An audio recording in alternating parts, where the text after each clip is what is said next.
Hi, my name is Rachel Kirtland, and today I'm doing my informative speech on the boxer. I'm going to be going through my main points, the history, the breeding standards, and the relationship between the boxer and its owner. So I hope everybody is an animal lover. I am. I've had pets my entire childhood, and owning a boxer is definitely the most entertaining. Boxers are great dogs. They're companion dogs, they're loving, they're loyal to their families, and they definitely strive on that attention. Boxers have a long history going back to ancient times in Germany.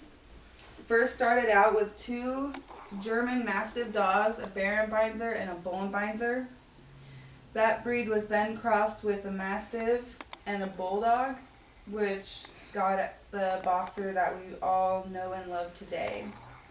The ancestors of the boxer were used for hunting bears and wild boar. They were also used for bull baiting.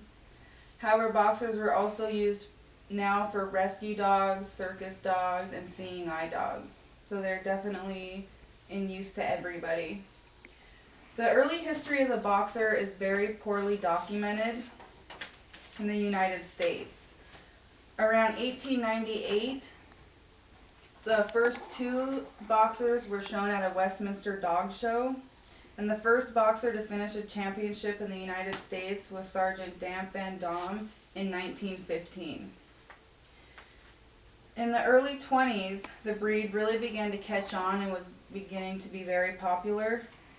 In 1935, the boxer saw a great upswing in popularity. Everybody was wanting to own one, and everybody was loving them. This year was also the year the American Boxer Club was born. The years 1946 to 1956 is known as the golden age of the boxer. They were definitely, in all areas, were growing with the breed. And following the golden era of the boxer have then remained in the working group. They were removed from the non-sporting group. The ideal boxer is a medium-sized dog. They are compact and square build with a proud stance. They have a very muscular bodies. The front is always bigger in their muscles, and their ribs always stand out a little bit. They have the short, broad muzzle, which is one of their distinct features that they have from any other dog. The coloring for the breeding standards is the fawn color or the brindle color. They also have the white markings, but the white markings are not to exceed 1/3 of the body. When they're born, the breeders will most likely euthanize the white boxers that are born. The white boxers are not allowed in the show ring, never have been, and they're disqualified for the breeding standards. They have a lot of health problems. They are mostly born blind or deaf. They have a lot of diseases. They can sunburn easily, so they're not a desired dog for anybody to own. However, they're still great pets, but for the breeding standards, they are always disqualified. They always have the straight back, a docked tail, and cropped ears. That's something that all has to be done to the boxer for the show ring. For the relationship between the boxer and the owner has been always something that is very special. The companionship, the service, the protection that they offer.